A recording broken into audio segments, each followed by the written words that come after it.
Hello dear learners, आप सभी officers का एक बार फिर से स्वागत है। हम एक बार फिर से डिस्कशन करने वाले हैं एक ऐसे टॉपिक पर, एक ऐसे पॉइंट पर बात करने जा रहा हूं मैं जो कि बार बार एग्जाम में पूछा ही जाता है और प्रपोजिशन का एक ऐसा क्वेश्चन जो बार बार रिपीट होता है, तो क्यों ना उसको हम क्लियर कर लें और उसके साथ साथ कई सारी चीज़ें उससे रिलेट करके भी हम सीख लें जो आगे अपकमिंग एग्जाम में आपको हेल्प करें।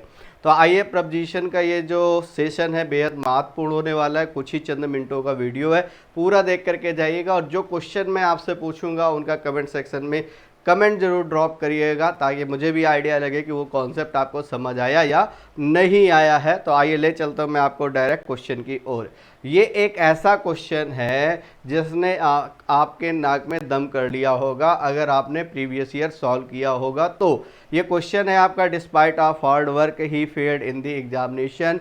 एक छोटा सा पॉइंट आता है ओमिशन ऑफ प्रपोजिशन, उस सेगमेंट से ये क्वेश्चन बनते हैं आपके। तो डिस्पाइट जो वर्ड होता है, डिस्पाइट का मीनिंग होता है इन स्पाइट ऑफ। डिस्पाइट का मीनिंग होता है इन स्पाइट ऑफ। तो जब आप डिस्पाइट लिखते हो तो इसके साथ हम प्रपोजिशन ऑफ नहीं लगा पाते हैं। कारण ये है कि इसका जो कंप्लीट मीनिंग होता है वो इन स्पाइट ऑफ होता है। तो इन स्पाइट के साथ तो ऑफ लगाएंगे, लेकिन डिस्पाइट के साथ आप ऑफ का यूज नहीं कर पाएंगे मेरे बंधु, मेरे प्यारे भाई। तो ये बात ध्यान देना, डिस्पाइट के साथ हम ऑफ का यूज नहीं करते हैं और ऐसे कई सारे पॉइंट्स बनते हैं। तो आइए उन सभी को क्लियर कर लेते हैं हम बारी बारी से। जैसे आप एक छोटा सा पॉइंट ये पढ़ते हो कि जैसे आपने ऑर्डर्ड लिखा है, ऑर्डर्ड इज इक्वल टू होता है आस्क फॉर। तो ये जो फॉर है ये आप ऑर्डर के साथ नहीं लगा पाएंगे। तो सेम कॉन्सेप्ट है, सेम पॉइंट है। उसी तरीके से जैसे आप फ्ली लिखते हो, फ्ली मतलब होता है रन अवे। तो ये जो अवे आता है ये आपका किसके साथ आता है? रन के साथ आता है। ये फ्ली के साथ बिल्कुल भी नहीं आता है। तो ये भी पॉइंट आपको ध्यान रखना है मेरे बड़े भाई। आइए आगे चलते हैं। आप पहले वाले पे आपने अगर देखा, गौर किया, तो यहाँ पर सिंपल सी बात है, आपको क्या मिलने वाली है कि इस ऑफ को ड्रॉप कर दे, बाकी तो स्टेटमेंट हमारा करेक्ट हो जाने वाला है। Despite hard work he failed in the examination. तो होपफुली बात क्लियर हो गई। सेकंड क्वेश्चन की तरफ मैं आपका अटेंशन चाहता हूँ। ये भी भर भर के खूब दिया गया क्वेश्चन है, क्या? कंप्राइज वाला। कंप्राइज इज इक्वल टू होता है कंसिस्ट ऑफ। पहले तो इसका मीनिंग आपको पता होना चाहिए कि कंप्राइज का मीनिंग क्या होता है। तो कंप्राइज का मीनिंग होता है मेरे प्यारे बंधु, मेरे प्यारे भाई, कंसिस्ट ऑफ। तो आप जब स्टेटमेंट में यूज करेंगे या तो कंसिस्ट ऑफ यूज करेंगे या तो कंप्राइज यूज करेंगे।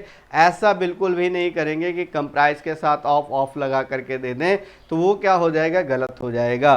तो यहाँ पर जो ऑफ लगा है ये बिल्कुल गलत है। या तो आप यहाँ पर कंसिस्ट लिख लें तो भी करेक्ट हो जाएगा, लेकिन इस केसेस में हम करते क्या है, प्रपोजिशन को वहाँ से ड्रॉप कर देते हैं और सेंटेंस हमारा सही हो जाता है। इसी तरीके का एक क्वेश्चन और बनता है आपका, जब आप अवेट लिखते हैं और अवेट इज इक्वल टू होता है wait for. Await is equal to होता है वेट फॉर। तो या तो आप वेट फॉर लिख लें बंधु या फिर आप अवेट लिख लें, लेकिन ऐसा ना करें कि अवेट के साथ आप फॉर लगा रहे होंगे। अगर आप अवेट के साथ फॉर लगा रहे हैं तो ये स्ट्रक्चर जो है आपका ये इनअप्रोप्रिएट है, ठीक है, वाइस वर्सा। आइए आगे चलते हैं। नेक्स्ट कह रहा है he is awaiting for his friend. Question जैसे दिखाई दिया वैसे आप कहेंगे कि सर यहाँ से फॉर को ड्रॉप कर दो।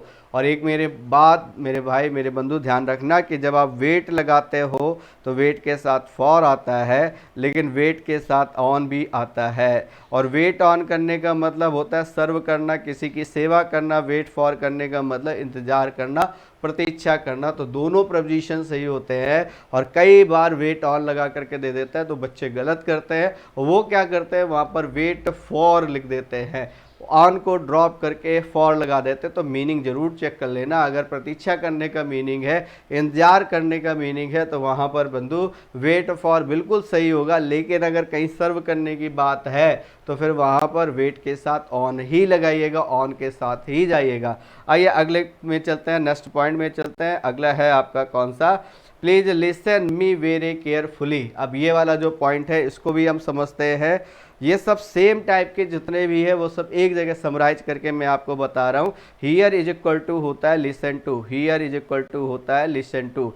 तो आप या तो हियर यूज कर ले या तो लिसन टू यूज कर ले, लेकिन हियर के साथ टू नहीं यूज करेंगे। ये बात क्लियर है आपकी। लेकिन एक बात यहाँ पर और समझना है, लिसन के बाद टू तभी लगाया करो when any object is given. जब कोई ऑब्जेक्ट दिया गया हो तभी हम लगाएंगे, अगर ऑब्जेक्ट नहीं दिया गया है तब फिर हम टू को नहीं लगाएंगे। मेरे भाई ये बात आप ध्यान रखना। जैसे ये कह रहा है प्लीज लिसन मी जो है ये ऑब्जेक्ट है, तो यहाँ पर किसके साथ जाएंगे, टू के साथ जाएंगे।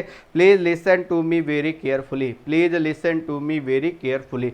होपफुली बात समझ में आगे होगी। चलते हैं अगले वाले पे।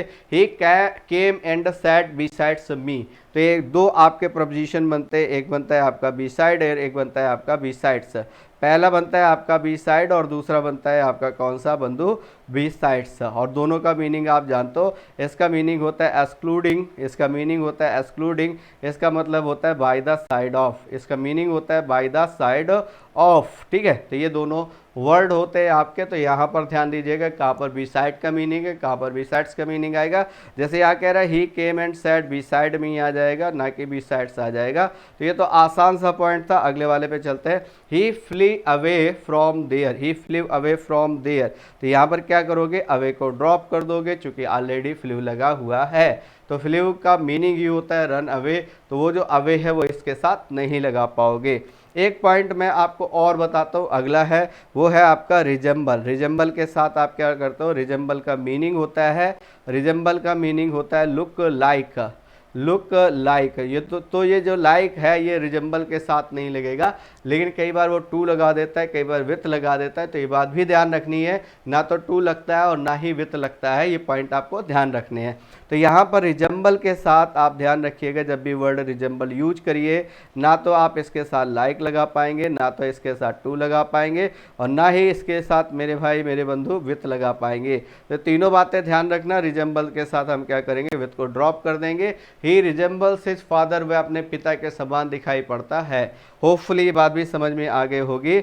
अब ये वो क्वेश्चन तो आप देखते ही सॉल्व कर देंगे, लेकिन इसके साथ साथ मैं आपको कुछ और बताने वाला हूँ, फिर आपको क्वेश्चन देने वाला हूँ जिनको आप अटेंड करने की कोशिश करेंगे। मैंने कहा the police investigated into this case, है ना। इन्वेस्टिगेट वाला जो पॉइंट हमने सीखा था वो क्या था, इन्वेस्टिगेट के साथ इन्वेस्टिगेट इज इक्वल टू होता है इंक्वायर इनटू। अगर आप इंक्वायर लिख रहे हो तो इसके साथ तो इनटू लग जाएगा, लेकिन इन्वेस्टिगेट के साथ हम इनटू का यूज नहीं कर पाएंगे। तो यहाँ पर इस इनटू को ड्रॉप कर दीजिए, बाकी का स्टेटमेंट आपका करेक्ट हो जाने वाला है। अब एक पॉइंट और आता है, इंटर के साथ सर इनटू लगाएं या ना लगाएं। तो इंटर के साथ मेरे भाई मेरे बंधु ध्यान रखिएगा, इंटर अगर आगे प्लेस का नेम दे रहा है, प्लेस दे रहा है, तो फिर वहाँ पर इनटू को ड्रॉप कर दीजिए। ठीक है, और अगर इंटर का साथ आप एग्रीमेंट लिख रहे हैं, एग्रीमेंट लिख रहे हैं, तो वहाँ पर इंटर के साथ इनटू का यूज हम कर सकते हैं। तो ये दोनों पॉइंट इंटर के साथ अक्सर पूछ लेता है, तो ये भी ध्यान रखिएगा। She entered into my office, ये बात बिल्कुल गलत है। She entered into the debate, entered into the meeting, ये बात बिल्कुल करेक्ट है, जायज़ है, इसमें कहीं कोई समस्या नहीं है। तो होपफुली ये बात समझ में आ गई होगी। अगला क्वेश्चन है he has ordered for some new books. जब वर्ड यूज ऑर्डर्ड की बात करते हो तो ये भी डिस्कस किया था हम लोगों ने कि ऑर्डर इज इक्वल टू होता है क्या बंधु, आस्क फॉर। आप क्या करेंगे, या तो आस्क फॉर लगाएंगे या तो ऑर्डर लगाएंगे, और वही सेम प्रोसीजर है कि उस फॉर को उठा करके इस ऑफ के साथ आप नहीं लगाएंगे, ये बात ध्यान रखिएगा। तो यहाँ पर क्या करोगे, फॉर को हटा दीजिए, बाकी स्टेटमेंट आपका क्लियर हो जाएगा।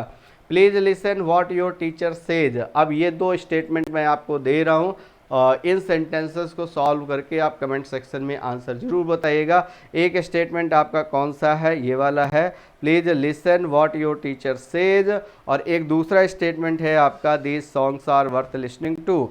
इन दोनों के आंसर्स बताइएगा, इनमें ऑब्जेक्ट है या नहीं है, टू लगेगा या नहीं लगेगा, ये बात आपको ध्यान रखनी है। एक क्वेश्चन मैं और दे देता हूँ यहाँ पर, मैंने कहा she has entered, she has entered the agreement. तो ये भी आप बताइएगा। फिलहाल आपने आंसर ऑलरेडी सीख रखा है इसका, तो इसको तो आप चुटकियों में बता सकते हैं। ठीक है, तो होपफुली वीडियो कैसा लगा आप ज़रूर बताइएगा। बाकी अब मिलते हैं नेक्स्ट शॉर्ट वीडियो के साथ, कुछ नया सीखेंगे नए तरीके से। तो चलिए मिलते हैं बंधु नेक्स्ट सेशन में, तब तक के लिए आप सभी को जय हिंद। Thank you class.